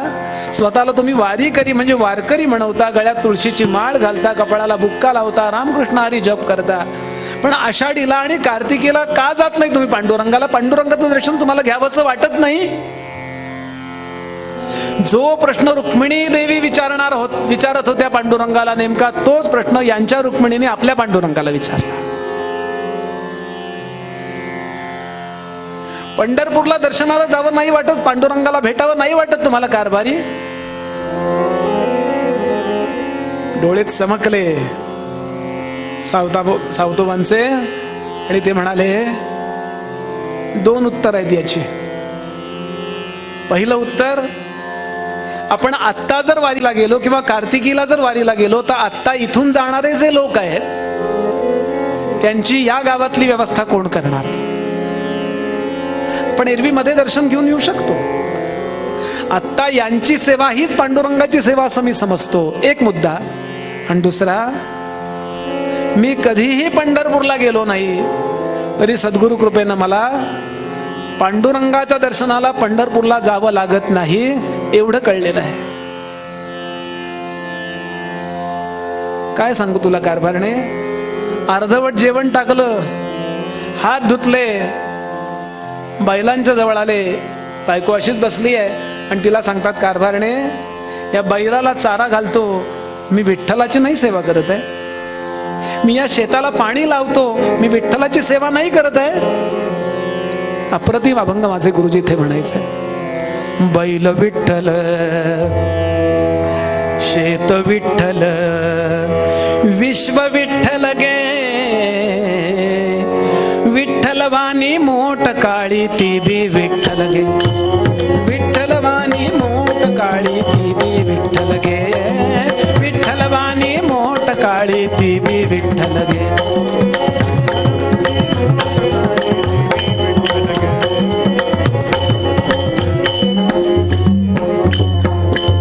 पोपट राघू मोर मैना चिमणी विठ्ठल गे, पोपट राघू मोर मैना चिमणी विठ्ठल गे, चिमणी वाणी नागू आपुली, चिमणी वाणी नागू आपुली, नागू नावाची मुलगी होती त्यांना, चिमणी वाणी नागू आपुली ती बी विठ्ठल गे.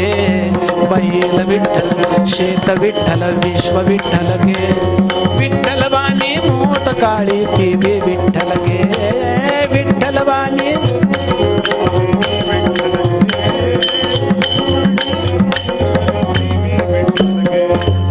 वृक्ष विठ्ठल, वापी विठ्ठल, वेली विठ्ठल गे, वृक्ष विठ्ठल, वापी विठ्ठल, वेली विठ्ठल गे.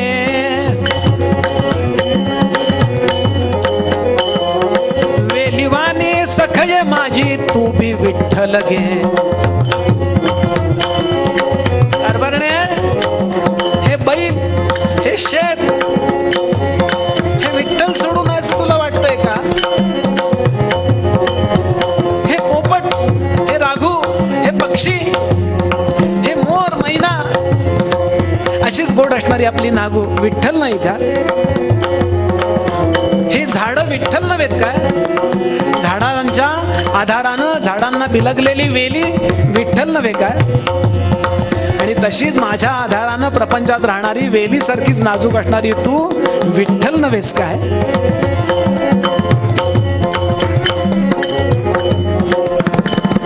सर्व चराचर सूर्य चंद्र है, सर्व चराचर सूर्य चंद्र है, गमते विठ्ठल घे.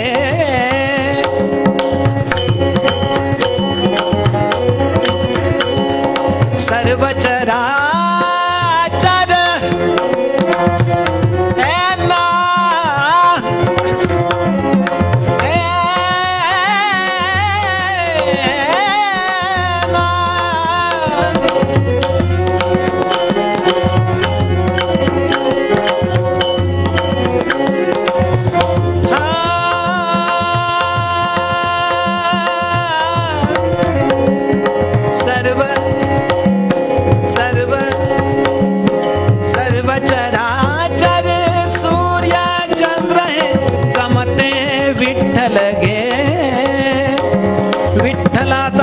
सावता त्यो बी विठ्ठल गे.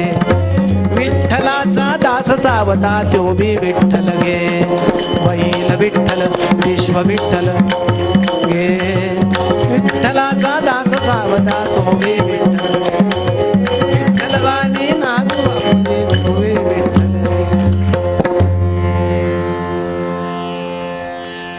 हे ऐकलं आणि रुक्मिणी देवींच्या डोळ्यातनं अश्रुधारा व्हायला लागल्या. देवा, केवढा शुद्ध वेदांत हा बोलतोय. हा कधी नाही आला पंढरपूरला तरी चालेल. तुम्हाला हा सगळ्यात आवडणारा याचं कारण मला कळलं. परत आले, पुन्हा विराजमान झाले. ही गर्दी सगळ्यांना अटेंड करायला पाहिजे ना. असं पटकन इंग्रजीने इतकं सोपं केलंय आमचं काम. झालं. आणि आई वडील विठ्ठलाबद्दल काहीतरी बोलतायत हे लांबनं छोट्या 5 वर्षाच्या नागून ऐकलं. 5 वर्षाची मुलगी, आई बाबा माझ्या देवाबद्दल बोलतायत. धावत धावत आली. परकर पोलका जुना वेश लक्षात घ्याल. आणि ती म्हणाली, बाबा, आई, तुम्ही विठ्ठलाबद्दल पांडुरंगाबद्दल बोलताय ना. ती खालच्या गल्लीतली ठकी, ती आई वडील चाललेत पंढरपूरला, आपण जाऊया. किती किती लोक जातात पंढरपूरला बाबा, आपण पण जाऊया ना. तिला जवळ घेतलं. छोटीशी मुलगी, तिच्या डोक्यावरनं प्रेमानं हात फिरवला सावतोबानी आणि सांगितलं, बाळा जाऊया, पण आत्ता नको. आत्ता का नको? आत्ता तो सगळे जण जात आहेत.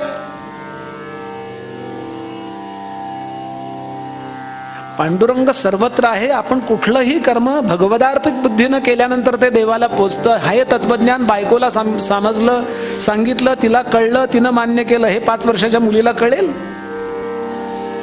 पण संतांचं वैशिष्ट्य, त्याचा जो घास आहे तसा तो बनवतात. म्हणून तिला सांगितलं, बाळा आपण आता नाही जायचं. हे जे शेत आहे ना मोठंच्या मोठं, त्याचा कोण धनी आहे माहितीये का? कोण? पांडुरंग त्याचा धनी. हो, आपण त्याचा कुळ आहोत. तिला इतका आनंद, पांडुरंगाच्या शेताचा आपण कुळ आहोत, ते रक्षण करतोय. तिला आनंद झाला. बाकी लोक पांडुरंगाकडे फक्त जातात, आम्हाला त्यांनी अपॉइंट केलंय या शेतावरती. वा. मग लगेच तिनं प्रश्न विचारला, कधी वसुलीला येत नाही? कधी वसुलीला येत नाही. सांगितलं, तो जरी आला नाही तरी त्याच्या ज्या वाट्याचं आहे ते आपण जाणाऱ्या येणाऱ्यांना देतो ना. सेवा म्हणून भाजी देतो, धान्य देतो, शिधा देतो. त्यानंतर ते 2 दिवस 4 दिवस जेवतात ना, त्याकरताच आपल्याला इथे ठेवलंय त्यांनी. तो धनिया शेताचा, तो धनिया शेताचा, मालक पालक कृपाळू गे म्हणती. हिनं लगेच विचारला प्रश्न, असं असलं तरी कधीतरी तर यायला पाहिजे ना. कधीतरी तरी यायला पाहिजे की नाही त्यांनी. येईल का? नागू म्हणे पितयाला, नागू म्हणे पितयाला, बाबा येईल का धनी येथे. त्याला जर बोलवलं तर कधी येईल का? तुम्ही आम्ही असतो तर हो, नाही, बघूया, पुढच्या आठवड्यात, पुढच्या महिन्यात. पण संत जे बोलतात ते इतकं कॉन्फिडंट, इतकं आत्मविश्वासानं बोलतात, कारण त्यांनी भगवंत अनुभवलेला असतो. देव खाते देव पिते जनाबाई, देवा संगे व्यवहारिते, नागू म्हणे पितयाला, देवा येईल काधनी येथे, माळी वदला हो हो, निश्चयार्थ निरुक्ती, माळी बदला हो हो, देव येईल भावगे असे जेथे. जिथे भाव आहे तिथे त्याला यावंच लागतं. सिद्धांत बोलून गेले. सावतोबा, तिला आनंद झाला. सावतोबा परत जेवायला जाऊन बसले. हिनं थोडी भाजी खुडली आणि दुपारच्या वेळेला सगळी भाजी आपल्या परकराच्या अशा ओच्यामध्ये घेऊन बांधावर जाऊन बसली आहे. येणाऱ्या जणांना विचारतीये की पंढरपूरला चाललाय ना तुम्ही, एवढं माझ्या आमच्या धन्याला देता का? एवढं आमच्या धन्याला देता का? लहान मुलं फार पटकन विश्वास ठेवतात हो. तुम्ही आम्ही ठरवलेलं असतं ऐकून न ऐकल्यासारखं करायचं. 5 वर्षाचा ध्रुव नारदांवर विश्वास ठेवतो की भगवंत सर्वत्र आहे, सदा आहे आणि सम आहे. 7 वर्षाचा प्रल्हाद नारदांवर विश्वास ठेवतो, तो खांबा कुठूनही प्रगट होऊ शकतो. पुंडलिक वरदा हरी विठ्ठल श्री ज्ञानदेव पंढरीनाथ महाराज की जय. माऊली ज्ञानेश्वर महाराज की जय. जगद्गुरु तुकाराम महाराज की जय. सब संतन की जय. पूर्व आख्यानात चाललेल्या विषयाला बळकटी द्यायला स्वतः पांडुरंग आला. जय जय रघुवीर समर्थ.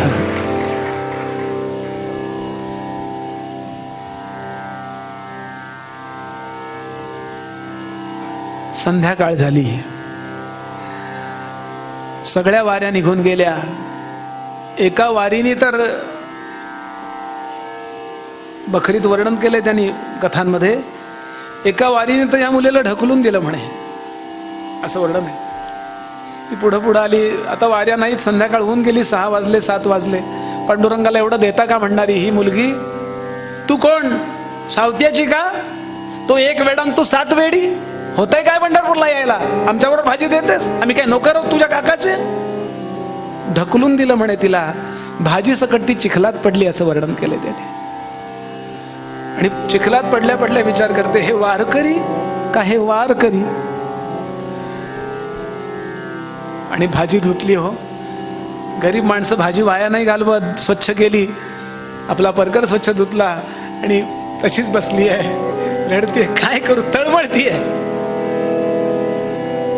आणि देवाला आपली उपासना पोहोचवण्याचं सगळ्यात फास्ट ईमेल म्हणतात ना, पटकन जाईल असं, तर आपल्या अंतःकरणातली तळमळ. काय माझ्याकडे असं की देवाला मी संतुष्ट करावं? शंकराचार्य म्हणाले, तुला मी काय देऊ पांडुरंगा? रत्नाकरोस्ति सदनम गृहिणीच पद्मा. रत्नाकर हे तुझं घर आहे, तुझे पाय चेपणारी पद्मा लक्ष्मी आहे. किंदेयमस्ति भवदे करुणार्णवाय, राधा गृहीत मनसा मनसोस्तु दैन्यम, दत्तम मया मम मनस्तदिदं गृहाण. गोपाल कृष्ण भगवान की जय. आचार्य सांगतात, देवा मी काय देऊ तुला? रत्नाकर हे तुझं घर, लक्ष्मी तुझे पाय चेपते, मी तुला काय देऊन तुला विकत घेऊ? पण एक गोष्ट तुझ्याजवळ नाही, एक डिफिशियन्सी, एक कमतरता तुझ्याकडे आहे. You have no mind. क्योंकि राधा ने वो चुरा लिया है. राधा जी ने आपका मन चुरा लिया है. मी माझं मन तुला देतो, पण ते तुझ्याजवळ नाहीये. दत्तम मया मम मनस्तदिनं ग्रहण. आपण अंतःकरणाने तळमळीने हाक मारल्यानंतर पांडुरंग येतोच हे तिला माहिती आहे, आणि तळमळतीये. आणि भगवान स्वतः विचार करायला लागले, सगळ्यांकरता मी सम आहेच, पण माझ्याकरता तळमळणाऱ्याकरता मी विशेष आहे. आणि म्हणून पटकन एक 5-7 मिनिटात आख्यान आवरायचे म्हणून आवर्त घेतो. भगवान स्वतः वारकरी झाले, स्वतः तंबोरी वीणा घेतली, रामकृष्ण हरी म्हणत भगवान निघाले. सगळ्या नवग्रहांना घेतलं, या रे एकमेकांच्या सारख्या राशीला लागता, इकडे या मंगळा शनी, इकडे या वारकरी वा माझ्याबरोबर थोडा वेळ. म्हणून वारकऱ्यांवर नवग्रहांचा परिणाम होत नाही बरं. किती पाऊस येवो, आहेत की नाही वारकरी जातात ना. आणि असे नवग्रह अष्टदिक्पाल वारकरी केले आणि स्वतःचा जय जयकार करीत, जय जय राम कृष्ण हरी, जय जय राम कृष्ण हरी, जय जय राम कृष्ण हरी, जय जय राम कृष्ण हरी, जय जय राम कृष्ण हरी, जय जय राम कृष्ण हरी, जय जय राम कृष्ण हरी, जय जय राम कृष्ण हरी, जय जय राम कृष्ण पंढरीनाथ महाराज की. आणि हिला असं वाटलं की यांच्याकडे आपली भाजी देऊया, आपली सेवा अर्पण करूया. म्हणून लांब उभी राहिली का पाठीमागचा अनुभव होता. पुन्हा पुन्हा धुणार किती, धुवून धुवून खराब होते नाही केव्हा. आपण भाजी आणायला जातो, इतका तो भाजीवाला भाजीवर पाणी मारत असतो. मी परवा 15 मिनिटं उभा राहिलो, म्हणलं आली का शुद्धीवर भाजी, दे मला अर्धा किलो. हा,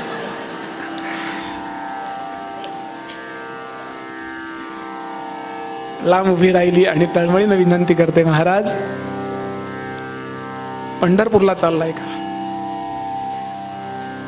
हो. एक विनंती केली तर ऐकाल का? बोल. ही माझी भाजी देवाला द्याल का? माझी नाही, देवाचंच हे शेत आहे, पांडुरंगाचं हे क्षेत्र आहे. आम्ही इथे कुळ म्हणून आम्ही काम करतो. भगवान तिच्याकडे पाहतात. किती लोकांना कळलं की हे सगळं भगवंताचं आहे, ती तुके देवाचे. हे बोलतो आम्ही, पण लहान मुलं मनापासून बोलतात, दंभ नसतो तिथे. देतो देतो तव मी भाजी, नागू न रडे उगारा आहे, रडू नकोस. अजून काही निरोप देऊ का? हे विचारल्यावर ही गडबडली. अहो, सांगितलेलं तेवढं काम नीट करत नाहीत माणसं. हे अजून काही तुला निरोप देऊ का विचारतात. ही म्हणते तुम्ही भगवंताच आहात. भगवान गडबडले, एखादी माळ काढायला विसरली का काय, त्यांनी ओळख म्हणजे भगवंतासारखे आहात. मग भगवंताच्या जीवात जीव आला. ठीक आहे, काय एक काम करा, त्याला म्हणा तुला नागुनी बोलावलंय, एकटा येऊ नको, रुक्मिणी देवींना घेऊन ये, सगळे त्यांचे सेवा मी करीन, रोज गजरे करून घालीन राई देवींच्या आणि रुक्मिणी देवींच्या गळ्यामध्ये. पांडुरंग म्हणाले बर. गेले, अंतर्धान पावले, पोहोचली भाजी. हो. पुत्रम पत्रम पुष्पम फलम तोयम यो मे भक्त्या प्रयच्छते. थोडीशी इच्छा, थोडीशी भावना जरी आली तरी भगवंत स्वीकारतो. थोडीशी भरभरून आली तर का नाही स्वीकारणार. आता ती तिथेच बसून आहे. रात्री आले तर, सकाळी आले तर, दर्शन झाल्या झाल्या निघाले तर, मी फार तळमळीनं निरोप दिलाय, लवकर आले तर. त्या संध्याकाळपासून मुलगी घरात गेली नाही. उपास केला तिने, एकादशी खरी केली, काही केलं नाही तिने, घरी गेले नाही. विचारायला आली आई, नाही पांडुरंगांना बोलवले ना, ते येणार आहेत. तिथेच बसून राहते. रात्रीची वेळ आहे ग, साप येईल, अमुक येईल, काही नाही मला साप करणार, मी साप आला तर असं बाजूला टाकेन. चित्तशुद्धी जया सर्पमित्र होती, व्याघ्रही न खाती सर्पतया. 1 दिवस 2 दिवस 3 दिवस, गुरुपौर्णिमा आली, 4 दिवस पोरगी उपाशी आहे. दही लाहीचा प्रसाद द्वादशीचा झाल्यावर पांडुरंग येतील असं तिला वाटलं होतं, पण नाही आले. ही पोरगी 4 दिवस उपाशी आहे. फक्त एवढ्या एका कारणाकरता पांडुरंग येणार आहे, देव येणार आहेत. माझे बाबा बोलले, माझे बाबा खोटं कसं बोलतील. संत कधी खोटं बोलत नसतं. आणि मग मात्र सावतोबांचा धीर फुटला. कधी स्वतः करता इंडिव्हिज्युअल वैयक्तिक प्रार्थना न करणारे सावतोबा सांगतात, देवा कोठे गुंतलासी, योगियांचे ध्यानी, आनंद कीर्तनी पंढरीच्या. काय सुखे देवा, काय नेणो सुखे देवा, निद्रा केली कानी न पडती बोल माझे. देवा माझ्याकरता येऊ नका. एक तर तिचा निश्चय बदला. अशी पोरगी तुमची वाट पाहता पाहता मरून गेली, असं जर झालं तर तुमच्या भक्ताच्या हाकेला पावतो या सिद्धांताला बाधा येईल. देवा काय ते तुम्ही ठरवा, या किंवा येऊ नका. पण या पोरीचा जीव तुमची वाट पाहता पाहता गेला, असं व्हावं तुम्हाला वाटतंय का? आणि भगवान आले. त्या संत मेळ्यातल्या ज्ञानोबा तुकोबांच्यातनं निसटले. ज्ञानोबा आणि गोरोबा काका, तुकोबांचा काळ नंतरचा आहे, मी चुकलो बोलायला, निसटले आणि इथे येऊन धावत आले. अहो अत्यवस्थ, 4 दिवस अन्नाचा कण नाही, पाण्याचा थेंब नाही, अत्यवस्थ झालेली ही मुलगी त्या अवस्थेत पांडुरंगाला विचारते, देवा निरोप नीट नाही कळला का? का एकटेच का आलाय? रुक्मिणी देवी कुठे आहे? रुक्मिणी देवी प्रकट झाल्या, बाळाला जवळ घेतले. खूप मोठी कथा आहे. यानंतर सावतोबांच्या घरी भोजन झालेलं आहे या सगळ्या देवांचं. ज्ञानोबा त्यांची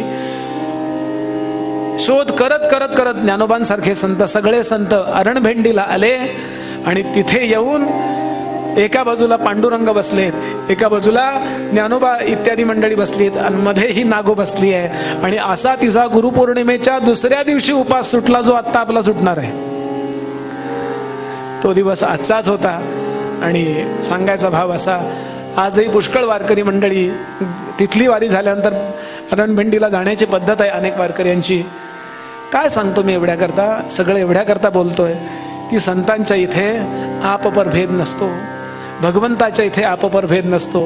त्याची जर भावना शुद्ध असेल, त्याचा जर अंतःकरणाचा भाव अतिशय पवित्र असेल, तर त्याच्याकरता यायलाच पाहिजे त्यांनी आणि त्याच्यावर कृपा केलीच पाहिजे. हा विश्वास तुमच्या माझ्या मनामध्ये उत्पन्न व्हावा, मध्ये मध्ये तो डिम होतो, तो पुन्हा व्यवस्थित व्हावा, एवढ्याकरताच नामदेवांचा हा अभंग पुन्हा पुन्हा अंतःकरणात आळवायचा, आवृत्ती करायची. तो अभंग हा आहे. संत संगतीचे काय सांगू सुख, संगतीचे काय सांगू सुख, संत संगतीचे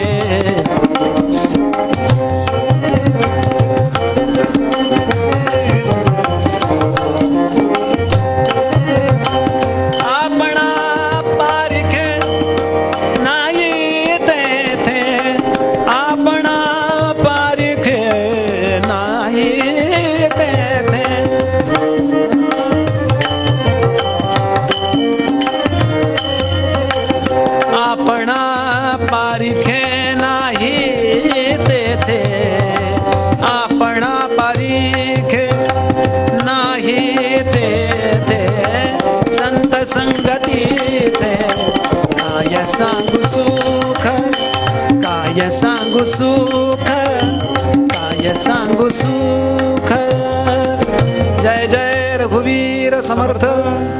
आज या ठिकाणी अत्यंत महत्त्वाच्या दिवशी, कुठलीच योग्यता नसताना मला कीर्तन सेवा करायला मिळाली. याचं कारण आजच्या पूर्वरंगाचा विषयच तसा होता की संतांना आपला नाही, परका नाही, कुणीही असो, कसाही असो, त्याचा ते सत्कारच करतात. अभद्रम भद्रमिती ब्रूयात ही ऋषींची संतांची पद्धत असते. म्हणून मला इथे उभं राहायला मिळालं. जे जे संबंधित असतील त्यांच्या चरणी मी नतमस्तक होतो आणि इथेच थांबतो. झाले कीर्तन. एक काकांची आठवण सांगतो. पुष्कळ आठवणी आपल्याजवळ आहेतच आणि आत्ताच बोललोय प्रत्यक्ष गुरुवस्तुत्या. संत मंडळी किंवा अनेक मंडळी या जगामध्ये उपदेश करीत असतात. मला आदरणीय स्नेहाताईंनी आत्ता आज्ञा केली की एक छोटीशी गोष्ट सांग काकांची, म्हणून सांगतो. पुष्कळ जगामध्ये उपदेश करत असतात. आम्ही मुलं कीर्तन करत असतो, प्रवचन करत असतो. पण आमचं प्रवचन कीर्तन हे पाठ करून असतं.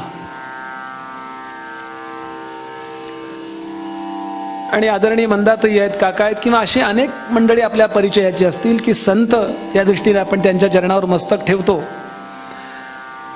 त्यांचं सांगणं हे आधी केले मग सांगितले असतं. मी स्वतः अनुभवलेली गोष्ट सांगतो.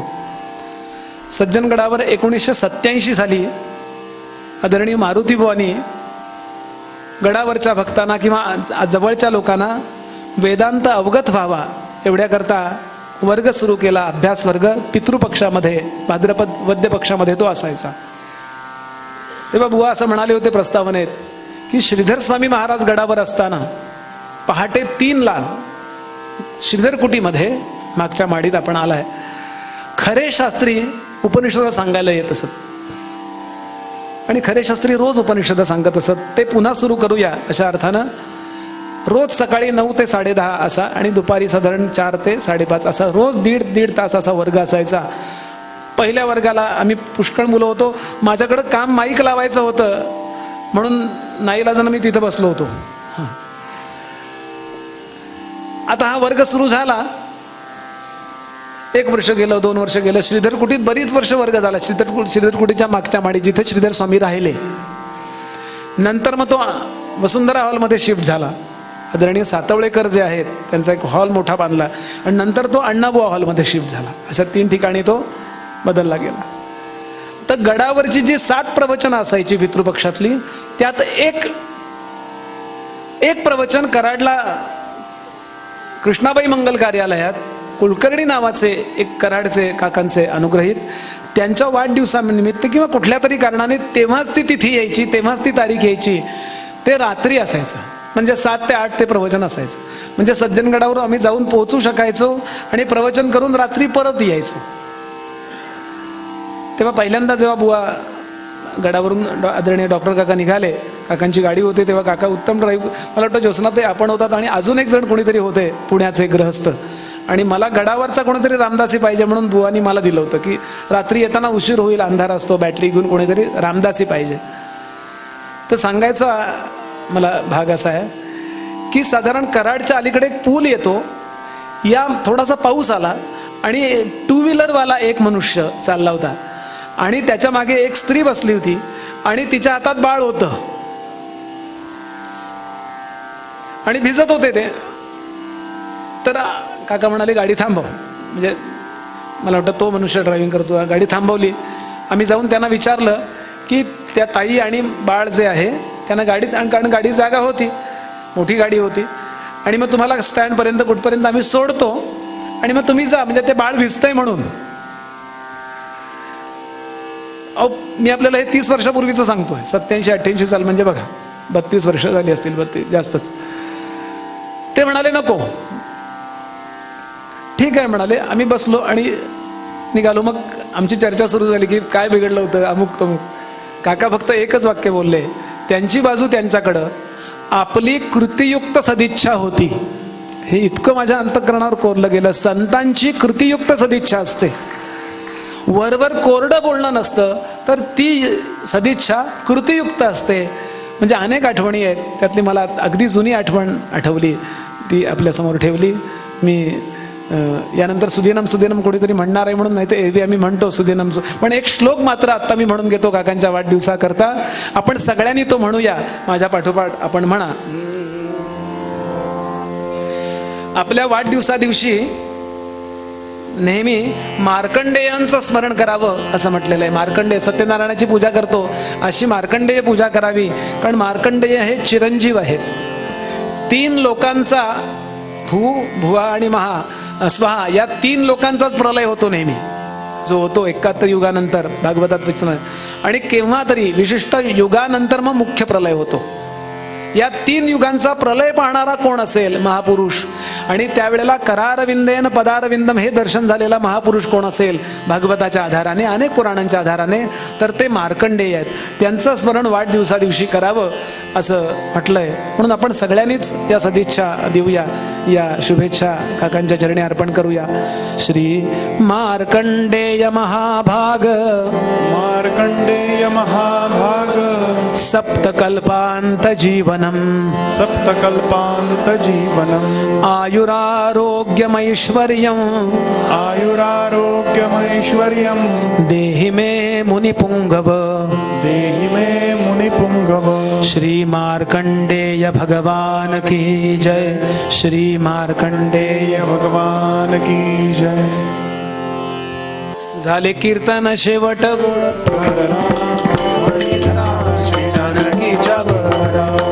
कीर्तन रंगी वाजवा कर टाळी, नाम ऋषय पाथका होय होळी. येथून कल्याण साम्राज्य सुख राशी, अवघे उठा गोवाळा राघवास. 2 फक्त श्लोक म्हणायचे, आरती नंतरच होईल. सदा सर्वदा योग तुझा घडावा, तुझे कारणी देह माझा पडावा. उपेक्षू नको गुणवंता अनंता, रघुनायका मागणे हे सेवेची आता उपासनेला दृढ चाल व्हावे भूदेव संतांसी सदा लवावे सत्कर्म योगे वय घालवावे सर्वामुखी मंगल बोलवावे जय जय जय रघुवीर समर्थ